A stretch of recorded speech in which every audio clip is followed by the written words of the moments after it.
Hey, this is Brandon Pittman, all the way from Japan, and you're listening to the College of Stoic Philosophers podcast.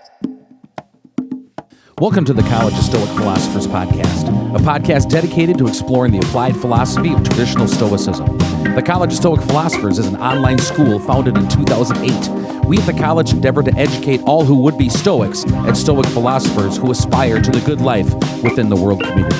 Podcast episodes will include discussions of Stoic history, application, interviews, and much more, all while having some fun, fate permitting. I'm your host, Mark Sterry. Thank you for tuning in and welcome to the College of Stoic Philosophers podcast. Brandon Pittman, welcome to the College of Stoic Philosophers podcast. How's it going today there, Brandon? Great, Mark. Thanks for having me. I listened to the first couple episodes already. Awesome. Great. Thank you very much. You're welcome. I'm a little intimidated to follow up founder of the college, Eric Weigart. I record them little ways in advance. There's a few more in the can before yours will come out, though, probably, which is cool. Yeah, I felt bad because we were supposed to do this a couple weeks ago, and I was horribly sick for a couple weeks, and it was a nightmare. What did you have? I don't know. It was either COVID or the flu. I'm not sure. It felt like a mix of the two. It really had me in my butt for a couple weeks. Were you able to hone in your Stoic practice during that time? You know, I think if I had gotten sick the same way a couple years ago before I'd started my study of Stoicism, I think it probably would have affected me more. But this time around, I just kind of thought, well, you know, this is what fate's throwing at me, and the best I can do is make the best choice in the given moment. You know, I work from home, so I was able to work remote, which is great, but I still got kids that I got to take care of and, you know, responsibilities as a husband and stuff. And, you know, fate throws these things at you, and the best you can do is, you know, make the best possible choice in that given circumstance. And I think, Stoic study has definitely helped me take those kind of mundane trip ups that happen in life and just kind of skate on past them and not get too upset by them. I agree. Sounds great. So you're zooming in from Japan, right? Right. I've been here for 20 years. Wow. Do you mind sharing how you wound up? Are you from America then? Right. So I'm from Cincinnati. My college had a exchange program with the University of Nagoya. And I was a huge nerd, and I like to watch anime and samurai movies and stuff like that. And I thought, well, I should go to Japan and learn to speak Japanese. So I came over here, did a year, went back to America, finished my senior thesis. And then I thought, well, what's the fastest way to get back to Japan? Be an English teacher. So I came over here and did that for a long time. I've had people ask me, is that a good thing to do, to be an English teacher in Japan? And I always tell them no, because it is like being in college still. So a lot of people come over here right after college. They do these English teaching gigs. They're great because the money's decent. You get a lot of time off, but you never grow up. So I was here for 10 years and I never had to really become an adult. I just kind of was on extended college life for 10 years, and it took meeting the woman who is now my wife to kind of snap me out of it. She's pointing at me and smiling from the side. You know, you kind of need that impetus to grow up when you live here in Japan as a foreigner, because it's just so easy to not, you know, become an adult. And you know, I was interested in programming, so I taught myself to program during the free periods at the school I worked at. Like, you know, when there was no class, I'd program, and I made little games with JavaScript that we could play in the browser in the classroom.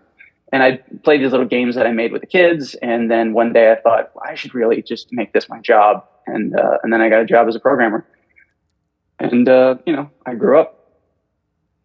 Very interesting story, Brandon. Do you anticipate living in Japan indefinitely? No, we've talked about moving back to America in the next couple of years. Actually, I've spent over half my life now in Japan, and I kind of I need another change. So before we dive into our subject at hand, how did you discover Stoicism? Where did this begin in your life? It's actually programming related. There was a guy named Adam Wabin who he was real big in the programming circle that I was kind of running in, and he mentioned that he read a book called which Ryan Holiday book was it? Oh, it was The Obstacle of the Way. Obstacle is the Way. So I respected this guy as a programmer, and I thought he's a really smart guy. And I thought, well, if he's going on about this book, I should read it. And I read it, and I got very excited about Stoicism, and I went out and picked up a copy of Meditations and read that, and was immediately put off by all the God talk. And I went down the route that a lot of people who have actually come to the college did as well, where you go down that modern Stoic path, ethics only. You don't hear about the physics or logic at all. And I did that for about a year and a half, and it just felt hollow after a while. And I heard Chris Fisher on not his own podcast, but a different podcast. And at the very end of it, he talked about college. And I looked it up, and I immediately knew that was a group that I wanted to be associated with. And I did the SES course and went straight on through the Marcus Aurelius program, did my mentorship as soon as I possibly could. Or I should say my internship as soon as I possibly could, and became a mentor. Do you mind sharing with us your aha moment, we call it, like when you're like, oh, I think this logic and physics traditional Stoic approach is the way to go? I don't know if, well, I guess my aha moment really kind of came late. I mean, I was on board with physics, with Stoic physics, and it was probably during the physics course where I was my mentor. It wasn't part of the curriculum, but my mentor suggested that I read Sam Bursky's Physics of the Stoics because I was so into it, and I was reading the bit where he's talking about Chrysippus, talking about the two different types of causes, and it kind of finally made determinism and free will and the compatibilist ideas that the Stoics had really make sense in my head. And I could see how, there's the causes that fate has created and has set the stage for that instant where I actually make my own choice. And that other choice that I make becomes the other cause. I forget what the actual terms that Chrysippus used were, but it was perfect and something else. But that was kind of the first moment that I really had where I'm like, I really understand determinism and free will and what it means to me. What we use at the college is freedom of one's prohoresis. It's just free will, basically, but freedom of one's prohoresis. Brandon, you're a big fan of Batman, and you made the connection that Batman has relation to or behaves in a manner of Stoics. We're here to talk with Brandon today about Batman and Stoicism. Right. So I was kind of expecting your first question to be, is Batman a Stoic? And I had the answer all chambered for you, and I was going to say, which Batman? Because I thought a lot about this over the last couple of weeks in, knowing that I was going to be on this podcast. And Batman is really a reflection of American mores at any given time, I think. So Batman has changed quite over the years. And if you look at Batman when he starts in 1939, he doesn't have the backstory about his parents being murdered. He's just a guy who goes out and bashes heads of criminals. He has no qualms about letting them die. He uses a gun in the first year that the comic's being printed. He is not the Batman that, he looks like the Batman that everyone thinks of mostly, but he's not the guy. Traditionally, Batman is thought of as a guy who doesn't kill. And the very first issue that they have of Batman, he doesn't kill anyone, but he lets a criminal die, and he goes, well, he deserved it. And then, who is the brainchild of Batman? Who invented Batman? So the traditional story was the guy named Bob Kane, the artist, was the creator of Batman, and up until the 60s, every single Batman publication always had created by Bob Kane on it. Finally, the writer who wrote Batman, Bill Finger, kind of finally got his due, and people finally started to acknowledge the fact that Bob Kane didn't do it by himself, but he was a very shrewd businessman who tricked everyone into thinking that he did it by himself. I had no idea. So really, it's right. And Bob Kane was very good. He had a deal with DC Comics that he didn't own the rights to Batman, but that he would always be credited as the creator of Batman on everything. And even while he was telling DC that he was drawing Batman in the later years of his run, he was actually having ghost artists draw things for him, and then he was passing it off as his own. So he was a bit suspicious. Was Bob Kane a Stoic? No. No. The first couple years of Batman, it's just a pulp adventure, right? And when you get to the 40s and Robin gets attached to Batman, and they do it to kind of lighten him up, and they start to notice kids are buying these books. So throughout the 40s and especially into the 50s, you see Batman get lightened up, right? And especially during kind of when Hollywood is getting cracked down on about moral standards. In the film industry, there's this thing called the Hays Code, where the movie industry is kind of trying to police itself. The comics industry does the exact same thing. They come up with the Comics Code Authority, and they self-police themselves. And they come up with a whole bunch of rules of things that cannot be put in comics because a lot of kids are reading them, and we have to protect the children. So where I kind of got to while I was thinking about this is it's that America, like in kind of their just fabric, is Stoic. I mean, I've always thought that Christian ethics and Stoic ethics are very similar, and that Christianity is mostly Stoic ethics dressed up with fancy physics. I've always seen Jesus as a kind of a clone of Socrates. It's like they took Stoic ethics, they took Socrates, they said, well, let's make Socrates magical. We'll put the two together. Bam, Christianity. So, but the root of that is Christianity as essentially Stoic ethics, and America being a mostly Christian nation in the 50s had that ethical kind of underpinnings already built into it. And when they decided, well, we got to do this for the children, the moral standards of America really comes through. And that's where you see Batman become more of a family man, and they get rid of the dark sides of Batman, and they make him almost like Superman. They try to lighten him up, and there's always, a moral lesson that he's trying to teach, and he's, fighting the good fight for, all the good God-fearing citizens. And he even, he uses the word God, and there's an obvious notion that Batman believes in God.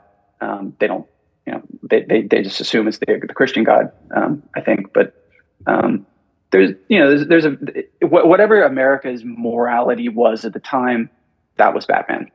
And I think when you get into the 60s and you start to see America changing, you also start to see Batman changing, and kind of the stories aren't so soft. They start to get a little bit harder edged because America starts to be more comfortable with things getting harder edged. At the end of the 60s, they get rid of the Hays Code in Hollywood, and then in the 70s, you get much more grittier movies. And same thing in Batman. 1970 rolls around. Batman gets a new editorial team, new writers, and the first thing they do is they start writing Batman into gothic horror stories. And the whole entire tone of the character changes, and he's changing along with American society and kind of accepted standards, I think. But he's still, he's still, he's almost a social justice warrior. Before that was a thing. Like he's fighting for underprivileged. There's stories about him defending homeless people. He's got a black guy who is the head of his business. I mean, I think the comics industry was always very forward thinking. And he had a ward, Dick Grayson, that he's taking care of, and he didn't have his own family, so he's trying to kind of make one, even though it's not a biological family. And this carries on through the early 80s, and then in the mid 80s, DC Comics does this big reset, and suddenly everything has to be gritty, everything has to be dark. There's a seminal story called The Dark Knight Returns, written by a guy named Frank Miller, and it's just the grittiest, darkest Batman you can possibly think of. And the whole comics industry starts going in this direction. And I think probably if you look back at movies in the 80s, you see the same trend, right? Going towards the 90s, everything's dark, everything's a little bit grittier. And then I don't know how old you are. We're probably around the same age. I think if you think back to the 90s, remember how everything in the 90s had to be extreme? Like everything was a bit kind of, like this is the time with the X Games and everyone's wearing flannel shirts and everything's grunge and Monday Night Raw. Yes, I do. Right, like in comics in the 90s do the exact same thing. So there's a story in the early 90s called Nightfall where Batman is he's beaten and he kind of hands the reins of he hands the suit over to somebody else, and that guy is a nutball and he's super aggro, and that's kind of where the media landscape was in the 90s. So Batman's just always a reflection of that, and it just keeps going in the 2000s, 2010s, 2020s, whatever. It's a mirror of American society and where they're at, I think. So is Batman a stoic? Which Batman would be my answer. I traditionally think that Batman of the 50s, 60s, 70s, 80s, kind of, that blue cape, gray suit Batman that I think that a lot of people think of. Yes, he's all about justice. He was very concerned with what he could do for the all, not just the one. I think that if, Pierre Hadot would be proud of him for his discipline of action. He displayed social oikiosis. Right. I mean, everything to that Batman was about, how can I make Gotham City better? How can I make the world better? He would always sacrifice himself for the greater good. And that idea keeps coming back over and over. Once you get into late 80s, 90s, 2000s, I think he loses that thread. He's still about justice. He's still about what can he do for other people. But personally, he becomes very dark. And I've never thought of Stoics as being dark people. I mean, that sounds weird. I've never thought of Stoicism as being kind of a philosophy of darkness. I've always seen Stoicism as a philosophy of light. It's how can we improve ourselves? How can we improve others? How can we make things better? And I think anyone who would adhere to that philosophy would be inherently have a cheerier disposition, because why wouldn't you? You couldn't be any other place. Fate has put you here for a reason. As Epictetus would tell us that we're all given roles, and we should just play our roles to the best of our ability. And classic Batman does that. And I think it's really on notice if you look at the 60s TV show, because that is aping the 50s comics. And people like to laugh at the 60s Batman TV show because it's hokey in a lot of ways, but that is a very good representation of Batman in comics in the 50s. So they're a bit, there's a bit of a lag, but the 60s Batman TV show has the look of the Batman 60s comics, but it definitely feels like something from the late 50s. And I think that sense of doing things for others, sacrificing yourself for the benefit of the whole, and definitely the strong undercurrent of social oikiosis is very apparent in that representation in the 60s TV show. So I'm mostly familiar with Batman via the TV show, movies, etc., over the comics. So can you name, let's say, the Mount Rushmore of Batman presented on screen and rank them most stoic to least stoic? Okay. Well, the most lowercase stoic would definitely be Christian Bale's Batman.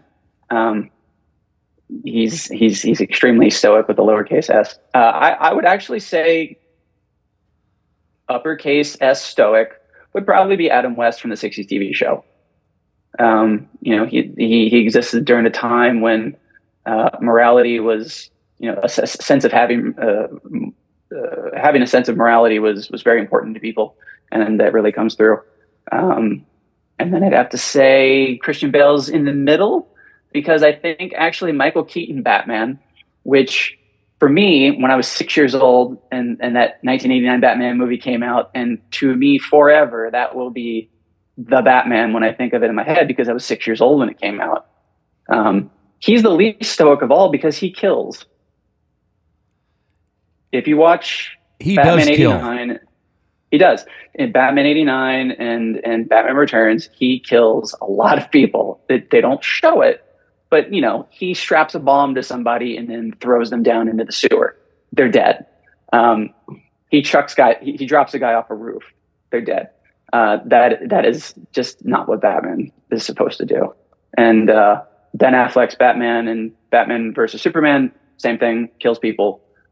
So I'd say they're both tied for least stoic. And Michael Keaton's Batman, the 89 one we're talking about, here he came from, I suppose, Beetlejuice and Mr. Mom and these fun movies, and all of a sudden he's this killing Batman machine. So I remember that was not controversial, but eyebrow raising. Well, those movies are fun, but they're great Tim Burton movies, but they're terrible Batman stories. That's how I like to think of them. The set design, the visuals, the music, the performances, all great, but they're not good Batman stories. They're great Tim Burton stories, though. And then the one other thing that I wanted to talk about, slightly changing topic, is Batman's relationship with the Joker. So I think of all the flack that Batman has caught over the years is, why don't you kill the Joker? Just kill him. I mean, right? He's killed thousands and thousands of people over the years. He killed a Robin. He paralyzed Batgirl. He almost killed Commissioner Gordon multiple times. Why don't you just kill him? You've had multiple chances to. Why don't you just kill him? And Batman always comes back to, if you cross that line of killing somebody, you can never go back. And I've been very torn about this, because I often go back to the story or the book on clemency written by Seneca, where he's trying to advise Nero on how to be a good ruler, and he quotes Aristotle talking about how we don't have punishments to punish necessarily. We have punishment. We incarcerate people, or we have the death penalty to prevent them from doing the same thing and hurting other people a second time. So I think from that point of view, Batman probably would have to let the Joker die. Maybe not kill him, but at least let him die, right? But if that is the line that he doesn't want to cross, right? If you kill somebody, he can never go back. Is there any other pop culture heroes that display stoic traits? Oh, I mean, just from comics, Superman, for sure. That there is no one more squeaky clean and for justice than Superman. And Superman actually kind of was a man of the community. I mean, Batman, his real identity is Bruce Wayne, but he's very cut off from society and doesn't really want to be a part of it. If you look at Superman, his identity is Clark Kent. Like, he has a regular job, he has friends, he's part of his community. I think he probably is the better example of a stoic more than Batman. It's just that I happen to be a Batman person. Let's say my grandmother is listening to this podcast and she doesn't know much about Batman. Can you recommend for our listeners one Batman comic and one Batman movie? You mean for stoic purposes? Sure. I don't know if I'd recommend any Batman movies for that purpose. Again, I think I'd have to go back and watch one of the TV episodes. I don't know any specific one, but I mean, sadly, I'm very disappointed with the selection of Batman on film options that are out there. For comics, I mean, there's so many.